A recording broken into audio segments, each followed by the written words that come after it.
Hey guys, this is Miss Mo. This is about 10.2. Go ahead and print out the tricks from 10.2. There's not any examples on this sucker. I'm just going to do them on notebook paper. And 10.2 is about how to find the derivatives of the funky part of math that involve the letter E. That means Euler's number, E-U-L-E-R, you don't care. And then also funky math that involves natural logarithms, or ln, and regular old logarithms, log, and then x to the e, or e to a number. So in 10.2, you're going to see L's and E's, and if you see an L or an E, you better think, hold up, something's happening. I got to do something different. Okay, so first, let's go over to our tricks, and it says the e to the x rule for taking the derivative. You do this when you have an e to the x, not an e to a number or an x to an e, only when you have an e to the x. Okay, so there can be numbers with that e to the x, but the x will be in the air and the e will be big and fat. Okay, so over here, it says f of x equals e to the x. That's what they gave you. That's the original. And then it says the derivative is just e to the x again? What? Yeah, it's really tricky. Yeah, so the derivative of e to the x is the exact same thing, e to the x. The only thing is sometimes there's numbers in there and that kind of throws us off. So if you have, for example, this sucker, part A, it says my original is -9 plus 2x plus 4e to the x. That number in front does something, but not something too crazy. Okay, so let's go ahead and find the derivative. The derivative of a naked number is just 0. Remember, we learned that.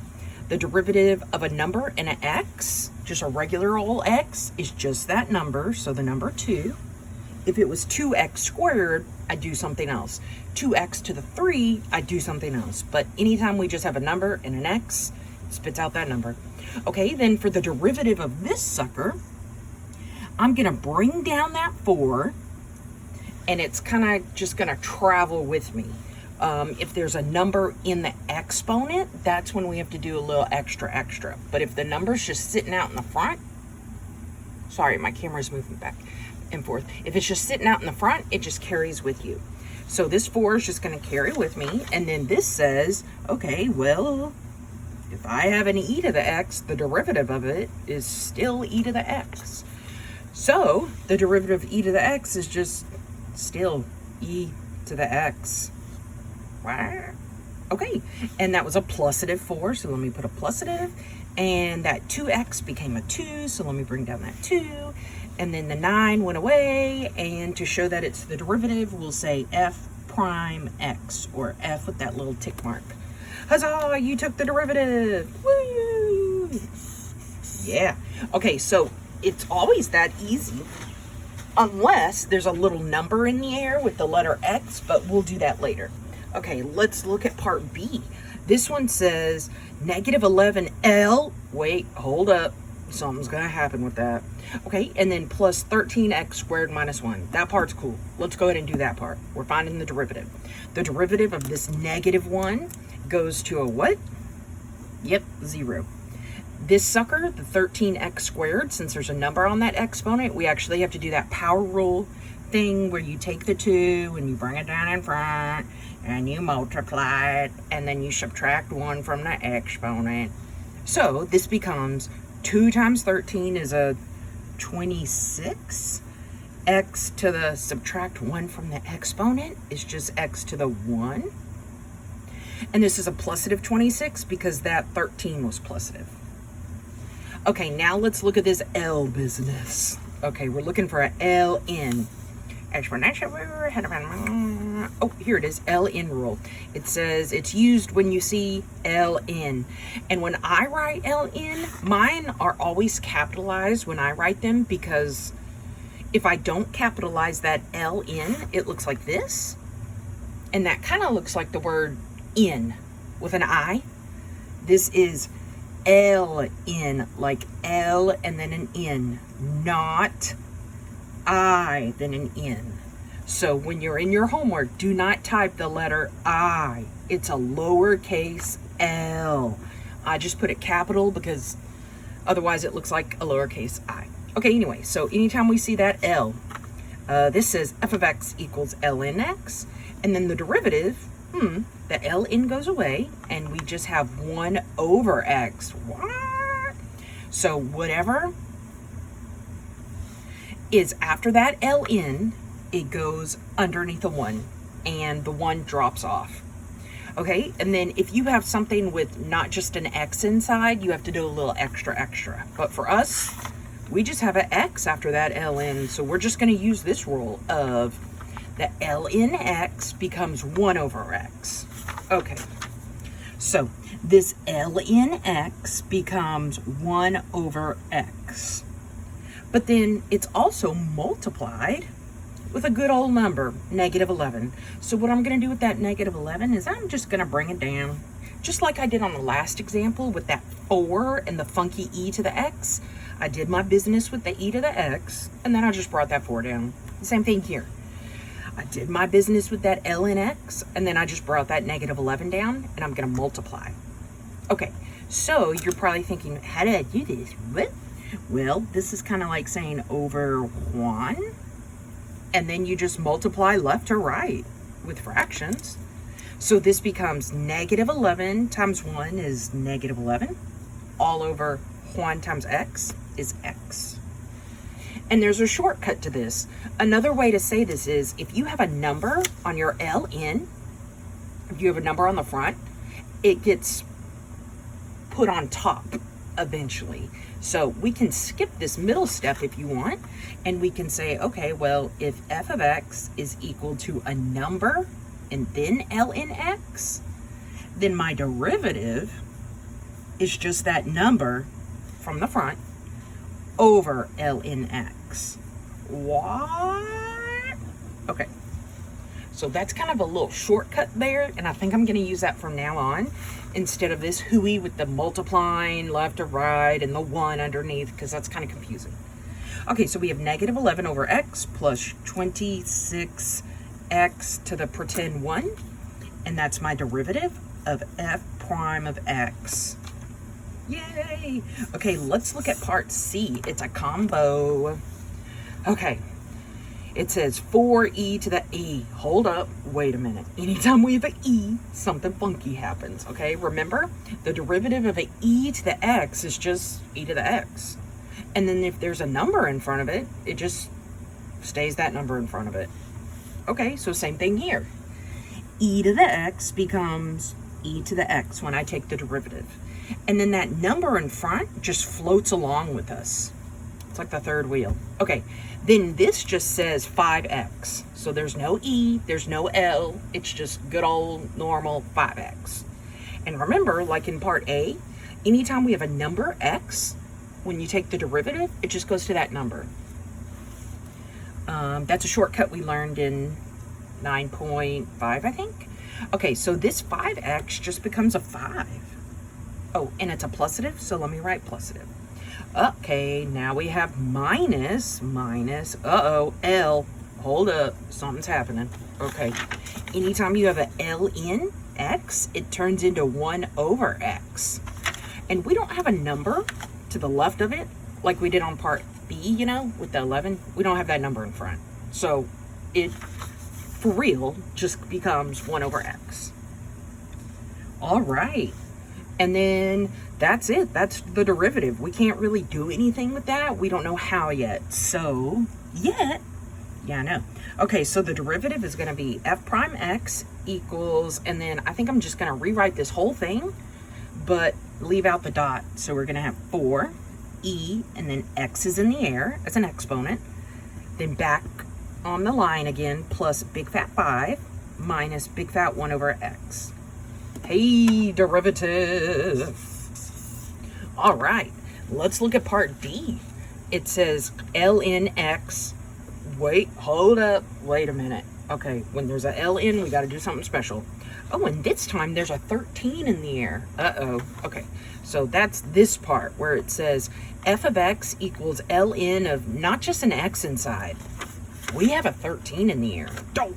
Okay, so to find the derivative for him, we take 1 over the same stuff from the inside times the derivative of the stuff inside.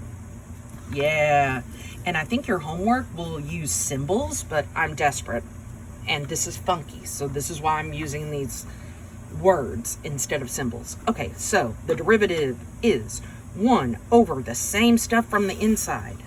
So 1 over the same stuff after this ln, which is x to the 13. Yes. Multiply sign. Multiply sign. The derivative of the stuff inside, as in what's after that ln. So let's multiply this by the derivative of just x to the 13.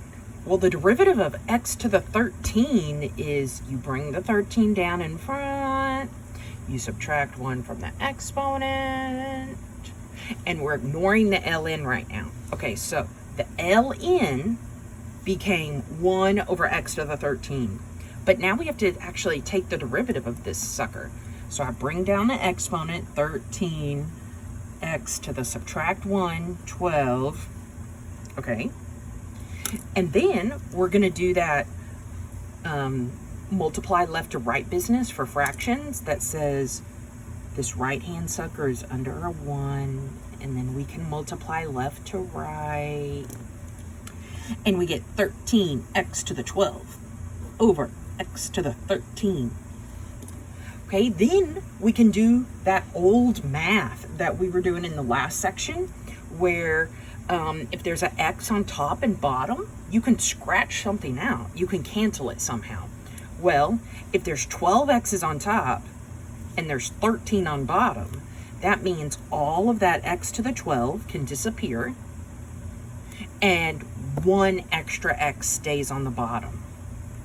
So, let's go over that again. There's 12 x's on top. That means there's 12. 1, 2, 3, 4, 5, 6, 7, 8, 9, 10, 11, 12. I should have chosen a smaller number. And then 13 on bottom. 1, 2, 3, 4, 5, 6, 7, 8, 9, 10, 11, 12, 13. Okay, well, just pretend that's 13. Okay, and it says that you can cancel 12 of them on top. 1, 2, 3, 4, 5, 6, 7, 8, 9, 10, 11, 12. With the 12 of them on bottom. And there'd be 1 left on bottom. So the derivative is going to be 13 because those 12 x's disappeared. And then on the bottom, we're just going to have an x to the 1 because all those disappeared. They canceled. And there was just 1 left on the bottom. So, hey, that's the derivative. This is f prime of x. Yay! All right, let's keep going. You might see that there's a trick here, but it's not always that way, so I don't want to tell you that trick. Okay, let's keep going. Let's go to this part E. Okay, we have ln x to the 7. Okay, let's go. For ln turns into 1 over the stuff that follows it, x to the 7, times the derivative of this x to the 7. Because this isn't just ln x, this is ln of something that's not just x. So that's why we have to do this piece of the derivative, where we say 1 over that same stuff times the derivative of that stuff. So I got 1 over that same stuff, x to the 7, times the derivative of x to the 7. To do that, you bring down the exponent in front and make a 7. X to the subtract 1, 6. Okay, and then let's see here. We kind of already did this on the last example. Remember when all those x's canceled? Yeah, well, we don't have to write 12 x's and 13 x's to be able to cancel. We don't even have to have x12 on top of x13 to cancel. We could have canceled from the beginning. So I think that's what I'm going to do here. So again, you don't have to write all your x's out in order to cancel. They don't even have to be on top of each other to cancel. When it comes to fractions, if they're multiplying, you can cancel diagonally. So that's what we're going to do here. This x to the 6 and this x to the 7, since we're multiplying a fraction, this x to the 7 is on the bottom, and this x to the 6 is big and normal, so it's on the top. Pretend. And now we can cancel them. These x to the 6's disappear with 6 of them from the bottom. So we just have a 1 exponent now on the bottom. And then the top is, we can clean it up now. Let's see, if I wanted to multiply these, I say 1 times 7, 7. And then I do not put x times 7 on the bottom, 7x. I do not put 7x on the bottom, because remember that this 7x to the 6, that is not a fraction. I can make it a fraction by putting my good friend Juan down there. And now, x to the 1 times 1 is just x to the 1. Okay, so let's go to this next sucker. It says plus 8 ln x. Well, we learned a little trick with that one. If you have a number in ln x, it just turns into that number over ln x. Okay, hot sauce, let's go. This turns into that number. Hey, I think I wrote this down wrong. It's supposed to be the number over x. Yeah, we did it. I did it right in my examples, but when I wrote this down, it was just supposed to say number over x. You probably caught that already, sorry. Okay, so anyway, number ln x goes to number over x. Number over x. And there was a big fat plus sign. Hey. Okay, and then something crazy happens.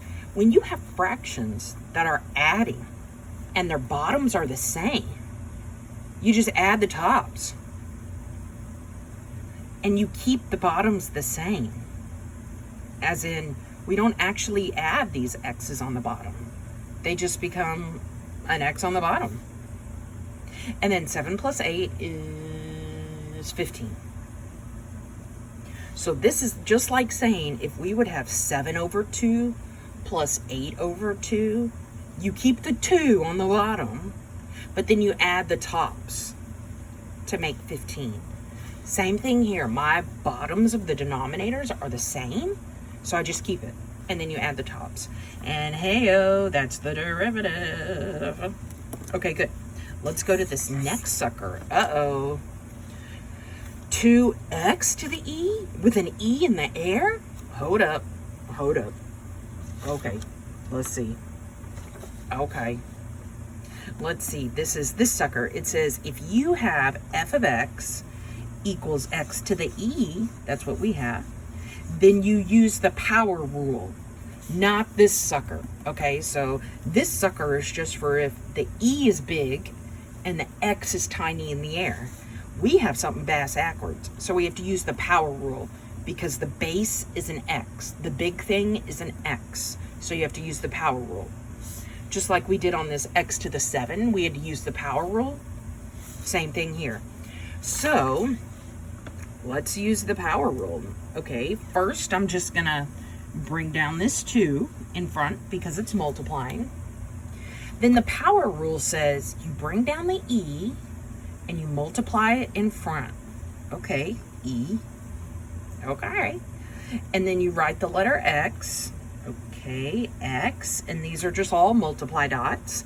I could just put it all together, but it might look like the word x. So that's why I put a dot in between for now. Okay, so I brought the 2 down because the numbers in front carry down. I wrote down the x. I also brought this e down in front, and then I have to subtract 1 from the exponent. Well, e minus 1 is not a thing. That doesn't equal 7. It's just e minus 1 in the air. What? So when you have e to the x, like on this right-hand side, it's something different. But if your e is in the air, you have to use the power rule, where you bring down that exponent, e in front, Then you subtract 1 from the exponent. Okay, now let's look at this minus e to the x. Well, e to the x is just the same thing when you take the derivative. And we learned on those past couple examples that if you have f of x equals a number and then e to the x, the derivative is still the same thing. Just the number e to the x. Nice. So for us, this minus 8e to the x is just going to stay minus 8e to the x. Okay, now I'm just going to clean it up by taking away these dots. So we're going to have f prime of x equals 2, the letter e, the letter x, exponent e minus 1, big fat minus 8, e to the exponent x. What? Sorcery. And this is actually what real life economics looks like.